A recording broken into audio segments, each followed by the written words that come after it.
falar um pouco dessa trajetória dos trabalhos, né?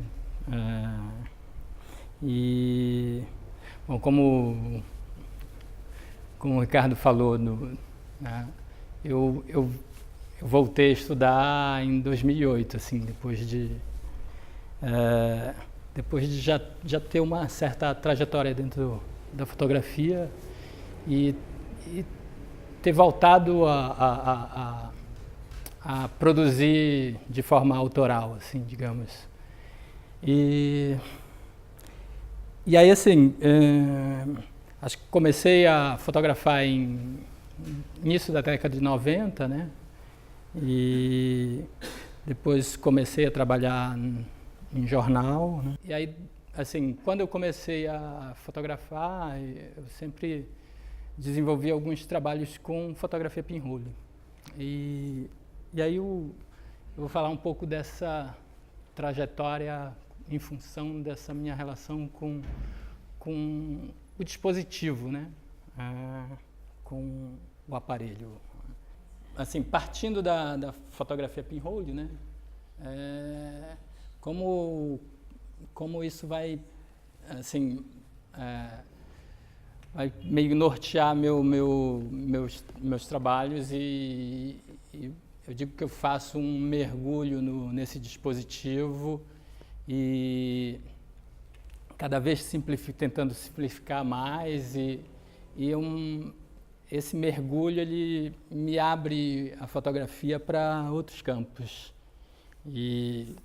Então, no início, acho que o primeiro trabalho com fotografia pinhole que eu fiz foi com uma bolsa do Instituto de Artes em Belém, que eu me propunha a experimentar a fotografia pinhole, a linguagem e tal, num ensaio documental do Ver-o-Peso. Confesso que, na verdade, assim, não cheguei a experimentar muito essas possibilidades que a câmera, que a pinhole te proporciona, eu acho. Assim, acabei fazendo, acho que um trabalho muito documental do Ver-o-Peso, que trabalha com outro tempo, né?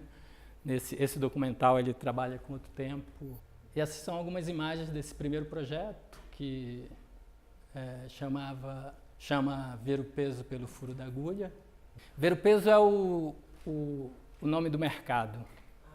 É um grande mercado aberto que tem em Belém, que meio que reúne assim, a cultura mesmo ribeirinha, local.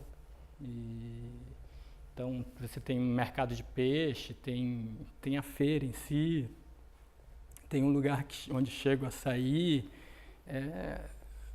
onde essa cultura em volta da cidade, mais ribeirinha, amazônica, se concentra, eu acho. Depois disso, assim, nessa abertura que esse envolvimento com a fotografia pinhole, ela acaba abrindo para... Eu comecei a trabalhar com vídeo a partir da fotografia. Então, em 2006, fui convidado para participar do salão e aí estava pensando em o que fazer, pensando nesse trabalho do Ver-o-Peso e aí me interessava pensar em como essas imagens que a fotografia pinhole, esse outro tempo, essa duração que você tem nas imagens com a fotografia pinhole, eu ficava imaginando como isso funcionaria como cinema, né? Como reconstruir esse tempo dentro do cinema. Então, esse tempo que não é de um instantâneo, mas que é de uma certa duração, e como isso ficaria no cinema. E aí eu fiz esse projeto que é o Vídeo Feito por Ao Vento.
trabalho foi construído com outros artistas, né, que aparecem no crédito.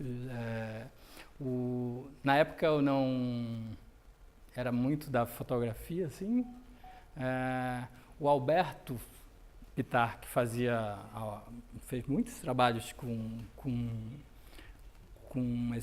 essa animação de fotos, mas o trabalho dele é bem mais, digamos, delicado, assim, e trabalha com essa imagem digital, assim, sem esses ruídos que o meu trabalho tem. E ele fez a montagem do vídeo, né? E o som foi meio que pensado, ele pensou uma parte da música, né? Sugeriu um pedaço de uma música que tem a ver com essa batida do motor dos barcos, e que tem com popopô, e que tem muito a ver também com essa passagem meio quebrada, né? Esse cinema meio quebrado, assim, porque quando eu comecei a trabalhar com pinhole, eu comecei a me despreocupar com esse discurso meio teleológico, assim, da tecnologia, né? Assim, da perfeição da imagem, ou da importância da câmera, que te dá mais definição na imagem, então o trabalho vai num outro caminho, né? Eu aproveito todas as imagens, independendo de manchas, dos ruídos.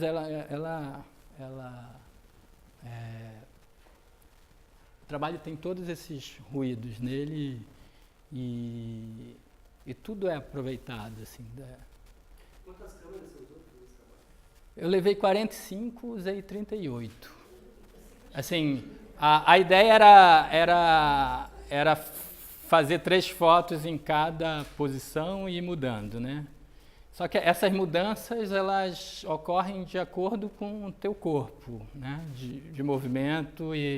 Então, entre um frame e outro, varia de, sei lá, 3 segundos a 10, 15 segundos. Isso varia muito, que dá essa quebrada no movimento, assim. E às vezes eu ia rebobinava, o filme desenrolar dentro da bobina, e para passar tinha que... Então, e até esse tempo tinha que ser pensado também, porque se você pensar 10 segundos, uma média de 10 segundos entre um frame e outro, 10 segundos vezes 1080, né? Daria umas 2 horas fotografando, mais ou menos. No final, eu passei 4 horas fotografando repetidamente, meio que sem... Algumas coisas acontecem ao acaso na frente da câmera, né? Porque a partir do momento que você inicia o dispositivo, meio que vai, né? Você vai controlando ele, mas a partir do momento que você dispara aqui, você não sabe o que vai acontecer na frente da câmera exatamente mais ali adiante.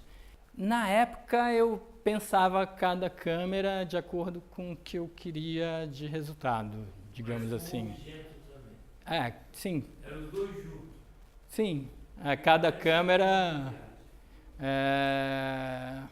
E aí cada câmera, às vezes, você escolhia as caixas, se eu fosse reaproveitar uma caixa, pelo tamanho e pela possibilidade que ela teria de virar uma câmera, né?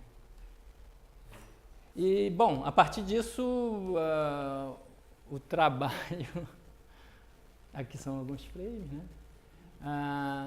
A partir disso, eu comecei a fazer uns trabalhos de instalação, não mais monocanal, mas aí é uma instalação com 6 canais, E, bom, para fazer isso eu fiz uma estrutura de madeira onde eu não coloquei as fotos aí, mas assim, a gente ficava meio que dentro dessa estrutura na praia.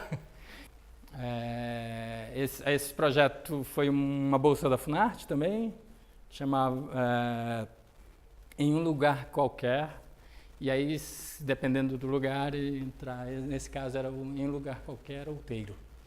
E ele tentava fazer essa reconstrução da paisagem com essas vistas, 6 vistas, né? E aí cada vista tem um colaborador. Aí eu chamei vários amigos fotógrafos e a gente meio que ficou ali era tipo uma barraquinha. Cada um tinha à sua frente uma base de madeira estável com umas ligas, né, que seguravam a câmera e com um punhado de câmeras cada um. Aí foram 170 câmerazinhas de caixinha de fósforos, e que assim, a gente fez tipo uma oficina para construir as câmeras, e depois a gente foi à praia. Outra coisa que tinha que pensar era com relação ao tempo, né? Então a gente adiou umas 2, 3 vezes, porque era a época do carnaval, estava chovendo, chove muito em Belém, fevereiro. E aí teve um dia que a gente marcou e foi meio que na esperança do sol abrir. O sol abriu e a gente fez. Mas demorou também umas 2 horas fotografando, eu acho. E aí esse trabalho, depois eu fui para Berlim, numa residência, né, pelo Rumos, e a gente fez com um tripé em Alexanderplatz. Ele dependendo do lugar, eu mostro de alguma forma diferente. Então, em Berlim eu consegui, tinha um espaço grande, então a gente pendurou as telas e meio que reproduziu ele meio circular mesmo. Aqui são algumas experiências que eu fiz usando o Arduino para controlar a abertura da câmera e um motor que tinha na base da câmera e da passagem de filme. Eu estava fazendo umas panorâmicas em que eu passo o filme. Aí esse já é outro projeto que chama Extremo Horizonte. É uma experiência assim que eu acabei fazendo um dispositivo meio que usando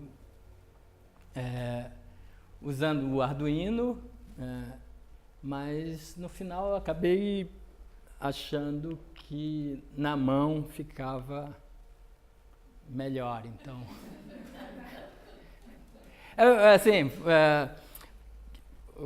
esse projeto a câmera funciona como um scanner do horizonte. Então, ao mesmo tempo que você abre a câmera e ela começa a captar a imagem, então se você desloca ela e passa o filme ao mesmo tempo, você vai como que escaneando esse horizonte. Aí você tem, né, vários efeitos dependendo desse deslocamento e de como você controla isso. Você pode de imagem, dá para brincar bastante, assim, pode parar e ficar rodando o filme um pouco, e você tem um arrastamento da imagem, e você pode continuar um pouco mais rápido e passar o filme mais devagar. Bom, e aí eu tinha feito com o Arduino, e ele controlava, eu apertava o botão e a câmera começava a girar sozinha e passar o filme sozinho, e depois ela fechar também sozinha, mas foi muito legal, divertido pensar no programa para controlar isso e tal, mas depois eu fiquei pensando que na mão eu tinha muito mais possibilidades. E aí acabei usando essa gambiarrazinha que é a chave, né, que conecta no filme lá dentro, e o pregador de roupa serve como uma manivela, esse conjunto. E é como eu... Esses objetos você tem na sua casa? Tenho, ainda tenho. Quantos são? Quantas câmeras você tem? Ai... Umas 500? Não. Eu fiz as câmeras para o primeiro projeto, acho que eu fiz umas 7 câmeras. Essa do Extremo Horizontes, eu usei mais essa, né? Mas eu também, por exemplo, aí a residência na Holanda, e aí eu usei, eu tinha essa câmera de plástico também, que eu fiz algumas modificações nela para, tipo, ela era uma panorâmica, mas eu cobri, ficou só uma fenda ali, né? E no botão de passagem de filme eu adaptei uma abraçadeira que virou manivela. Então eu fazia, isso eu colocava no guidão da bicicleta, né? E eu saía pedalando, uma hora eu abria a câmera e começava a passar, me equilibrando, e ela meio que fotografava tudo que vinha na lateral. E aí vocês têm esses panoramas que podem ser de um filme inteiro. Tem alguns filmes que eu nunca escaneei e são filme de 35 inteiro. E eu comecei a fazer isso pensando em... Eu comecei fotografando, né?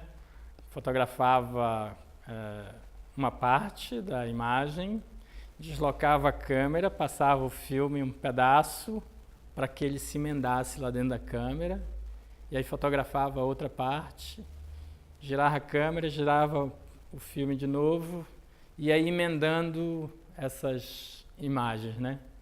Aí depois eu fiquei pensando, se eu deixar a câmera aberta e for passando o filme e for girando a câmera, é a mesma coisa que eu, né? Como se eu abrisse a câmera e fotografasse muito rápido. E aí pensando nessa questão do dispositivo, né? E o trabalho também sempre, eu estou falando sobre a paisagem urbana. Eu digo que eu faço esse mergulho no dispositivo, sempre simplificando ele, simplificando o dispositivo, mas acaba que acho que o processo em volta é mais complexo para você brincar com ele ou mexer com ele, né? Você precisa pensar mais. Quanto mais simples o dispositivo, mais a imagem precisa pensar, né? E aí esse trabalho acabou surgindo assim dessa volta às origens mesmo da fotografia, eu acho, assim, que é trabalhar com a câmera escura, pensar a câmera escura, pensar numa imagem que, na verdade, o meu dispositivo não está mais produzindo ou fixando imagens como objetos, né? O meu objeto é o próprio dispositivo, né? E a minha imagem é uma imagem meio que efêmera, é uma projeção dentro dele que está ali em mudança constante durante o tempo inteiro. Residência do Fósforos, com o Centro Cultural São Paulo. E foi feito na Sé. Aí esse trabalho, assim, tem algumas táticas de pensar como instalar ele, né? Então ele precisa ser colocado nesse lugar, meio que limite entre luz e sombra, né? Para você conseguir visualizar as imagens. Então, na Sé, por exemplo, eu fiz no limite das sombras das árvores. Foi um dia, né? E as caixas depois foram... as pessoas saíram pegando para final da tarde. Então, mas assim, as discussões que essas imagens geravam, assim, nos passantes, os moradores de rua, assim, principalmente os moradores ali da praça, né, que moram ali na praça, foi incrível eles discutindo. os caras discutindo sobre a imagem, ele acaba fazendo com que as pessoas olhem para aquele lugar que elas passavam por ali todo dia meio que despercebidas e começam a fotografar através dessa câmera, né, do dispositivo, esse lugar que para eles nunca foi um lugar de paisagem, né? Sempre foi um lugar um não lugar, na verdade, um lugar meio de passagem.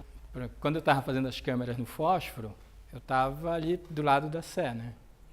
Então, e mesmo dentro do pé direito alto e tudo, dentro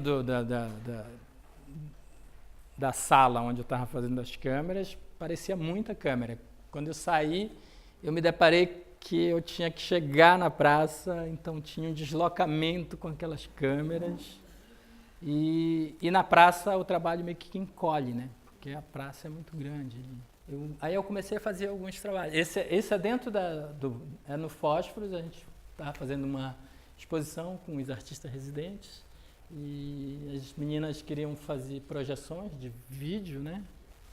E eu estava pensando no trabalho, no final acabei usando fechando a cortina para ficar escuro para os vídeos e na cortina eu costurei uma lupa e esse papel vegetal descia e a imagem da cortina, da lupa presa na cortina, projetava sobre o papel vegetal. Então você tinha a imagem da janela do outro lado. E como ela tinha tinha as paredes laterais, depois mais 2 prédios, mais um prédio no final, ela criava uma perspectiva. Mas assim, tinha um dado que eu não tinha pensado que aconteceu, que foi muito bacana, que era o vento deslocava a cortina com a lupa, então a lupa se aproximava às vezes do papel vegetal e virava uma mancha branca. E quando ele voltava para a posição de foco, né, ele parecia que você tinha um zoom, assim, parecia que a imagem te jogava assim para dentro esse movimento te jogava para dentro da imagem. E as pessoas também, algumas passavam meio batidas no trabalho, assim, de achar que era uma projeção, sei lá, alguma projeção ou achavam que era só uma mancha, porque ele ficava movendo, assim, às vezes ficava um tempo como mancha, às vezes como imagem, né? Esses trabalhos eu instalava nas paradas de ônibus, né? Chamava ele de olho mágico. Oi? É um espelho isso? Não, isso aqui são aqueles... Parada de ônibus tem aqueles... os vidros, né? Então eu botava uma parte da câmera... São tubinhos com lupa de papel vegetal, de um lado, e de outro eu boto só uma proteção pelo outro lado do vidro. E parece que é um tubo que atravessa o vidro, mas ele é feito em 2 partes. E parece que eles são lentes de observação, estão te vigiando, sei lá. Isso aqui foi no terminal de ônibus de Brasília. Aí quando eu fiz em Brasília, a gente fez uma oficina, só que o lugar é longe, né? Em Brasília é tudo longe, então... E aí, putz, como é que vai levar essas caixas? Tem que ser um caminhão, cara. Aí eu chamei tinha um cara que era amigo, que fazia esses trabalhos, e aí ele levou, a gente desceu, não pedi autorização, desci com as caixas, fui montando, e a gente ficou lá um dia. Mas ele precisa dessa distância, né, para você ver como um painel. Aí eu fiz em algumas paradas de ônibus também. O mais engraçado é que a câmera, essas caixas, elas, por exemplo, chegava aqui, aí será que dá para botar? E elas encaixavam, parece que foram feitas para isso. Parece que foram pensadas assim, cirurgicamente para colocar aí. Elas vão se ajustando, cada lugar elas iam encaixando, você vai, dependendo da posição que você coloca, elas vão e tomam o lugar. E é esses lugares que eu acho legal, assim, porque é um lugar que ninguém está esperando trabalho, entendeu? Tá ali, tem gente que passa, não vê, tem gente que para ver. E a gente instalei em algumas paradas de ônibus na W3 em Brasília. E aí esse foi da entrada da universidade também. E aí é legal que ele interrompe essa passagem, né? Tem as duas pela lateral, mas e as pessoas que entravam não sabiam exatamente o que é essa caixa. As outras que vinham daqui viam como um painel de imagens também que parece TV, porque nesse lugar aí, assim, a diferença de luz é muito grande, então as imagens ficavam bem coloridas mesmo. É legal nesses lugares que tem esse distanciamento, que você vê o trabalho já de longe, assim, ele funciona legal, assim. E a proposta do trabalho é essa também, de discutir essas questões, né, da tecnologia, assim, né, de quanto as coisas meio são apagadas, né, assim, você não tem acesso ao processo, né. E uma coisa que me afligia no trabalho, quando eu fotografava com as câmeras pinhole, era que esse processo era muito importante para mim, mas ele não aparecia na foto impressa, pendurada na parede, né? Ali tu não via o processo na imagem, né? E eu fiz algumas exposições com fotografia pinhole, e teve uma que uma figura chegou e disse: eu tenho uma câmerazinha em casa, mas ela não faz fotos tão assim legais quanto essa. Assim. Tem uma câmerazinha eletrônica, sei lá, né? Mas ela não é tão sofisticada quanto as que fazem. Mas são câmeras de madeira, então. Aí foi outro lugar muito legal de fazer, que são nas entrequadras. E aí nessas entrequadras em Brasília, tem essas passagens que tem essa caixa de concreto no meio que divide em duas passagenzinhas. E aí eu fechei uma e não é um lugar assim muito de muito fluxo. Então, acho que quem teve acesso a esse trabalho eram mais as pessoas que moravam ali, que trabalhavam. Outra coisa que eu esqueci é que cada caixa eu coloco, o foco varia com a posição do papel vegetal dentro da caixa. Então, eu vario esse foco. Então, algumas imagens parecem desfocadas completamente, mas se alguém entrar no plano de foco delas, fica perfeito, assim, perfeito em termos de foco, né?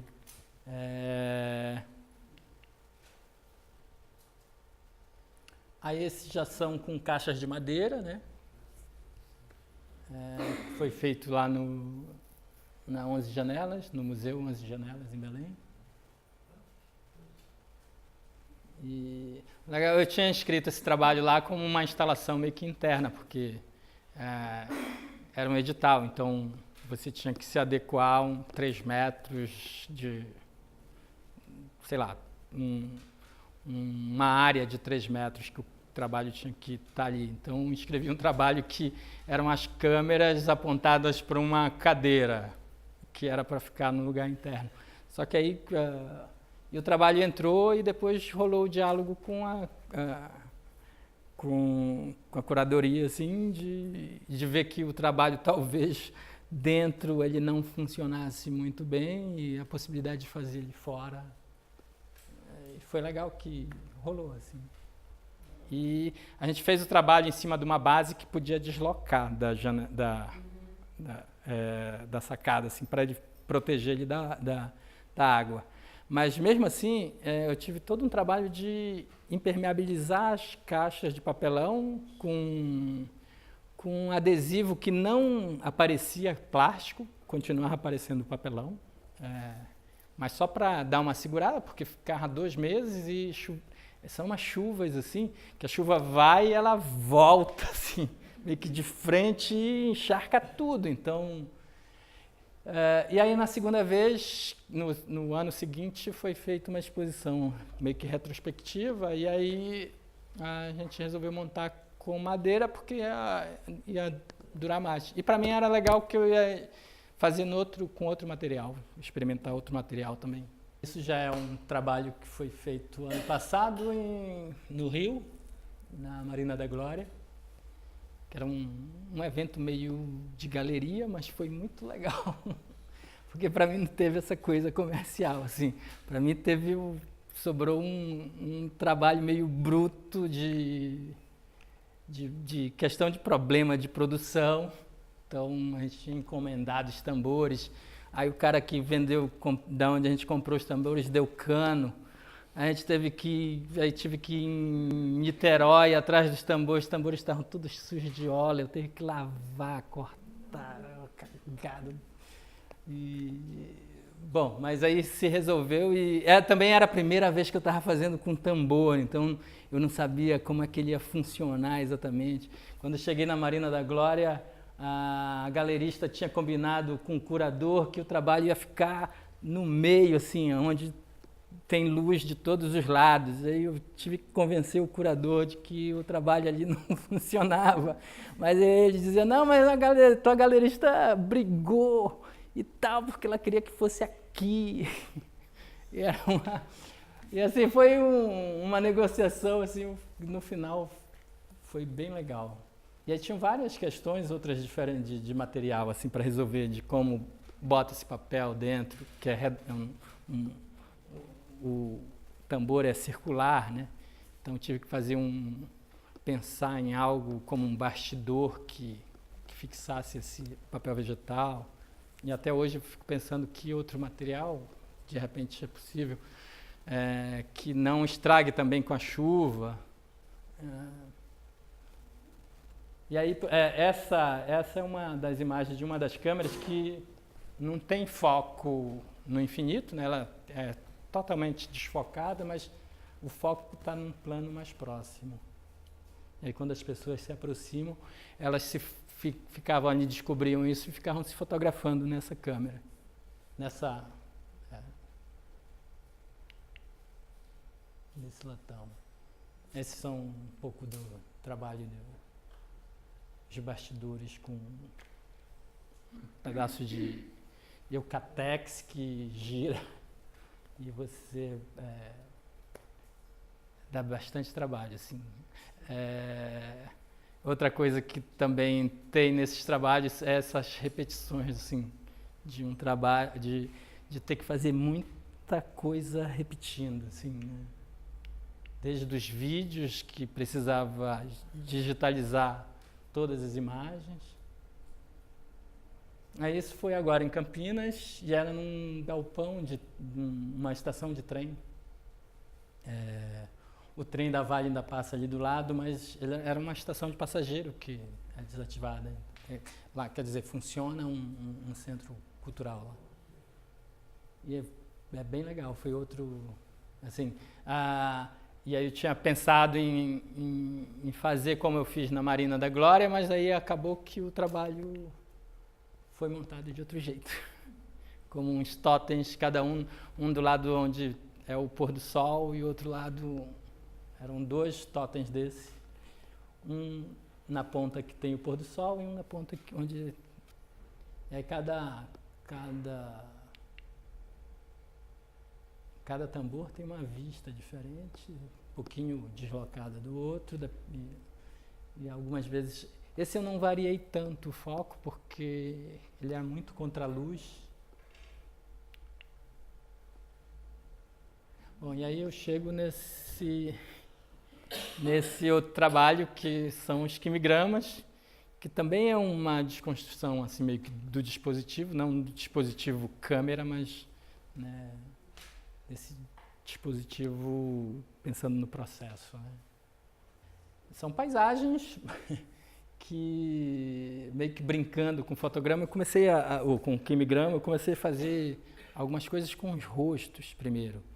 E depois, dentro de uma disciplina da universidade de pintura, surgiu essas nuvens.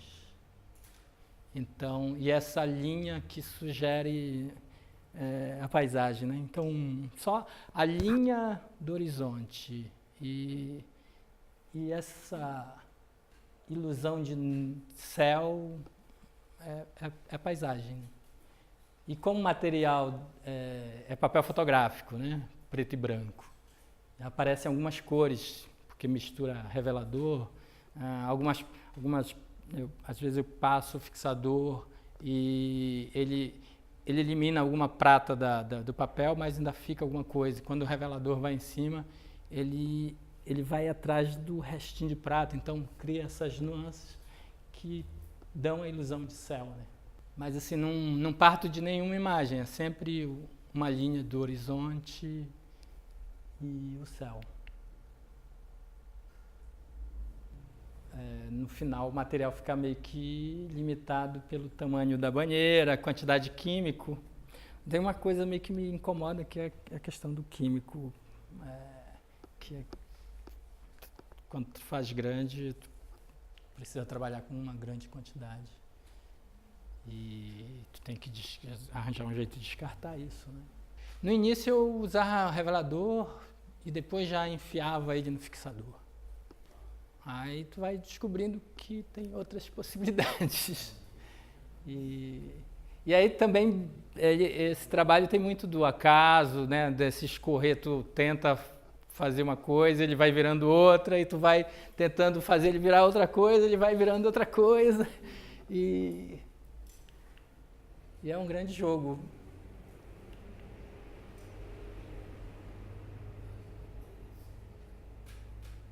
E aí surgem esses lugares esquisitos, sei lá,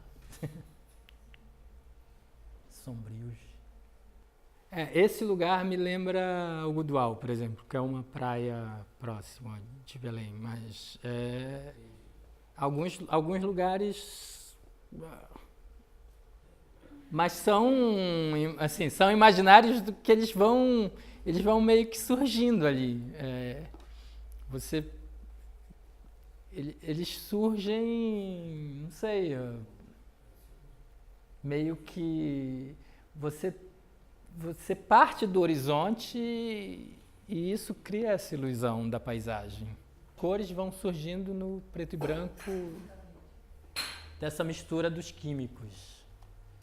E, assim, são meio... É claro que quando você está fazendo, né, acho que o Derrida fala disso, de você estar desenhando e as coisas vão surgindo ali, né? Você vai pensando e o que você vai fazendo no processo, você vai pensando junto e vai...